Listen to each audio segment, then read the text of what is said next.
Good morning mga friend.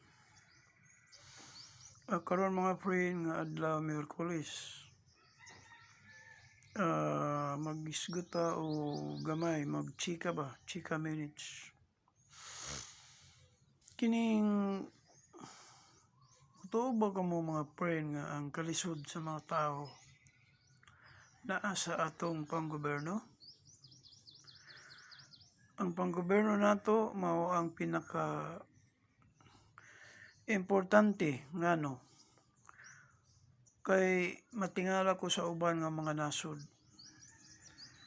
nga ang ilang panggoberno grabe ka clear kaayo or klaro, walang daya. Pero tanawa, di ba asinso sila?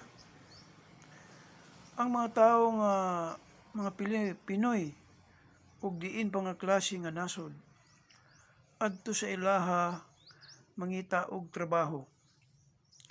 Tungod kay ngano ang ilang nasod asinsado. Tungod kay maayo man ang pagdala sa nagdumala sa kagamhanan. Walay korupsyon. Kay dito sa uban nga nasod sigon sa akong nadunggan nga ang mga tao dito nga mga nagdala og pangatungdanan kung halimbawa kurap bitay ang labas. So kinsa pa magyud mangawat or manghilabot sa kaban ng bayan kung adunay balaod nga bitay.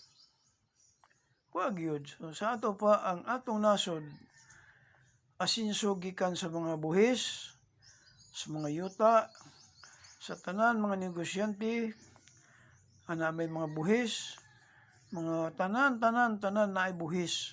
So maayo mo plaster gyud.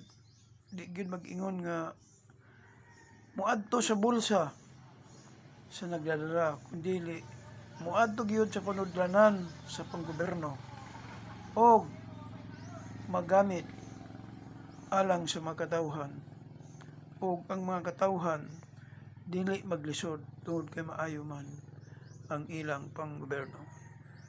Og nining kabuntagon mag-ingon na lang ko salamat sa mga netizen nga nagatan-aw sa akong video. Thank you and good morning.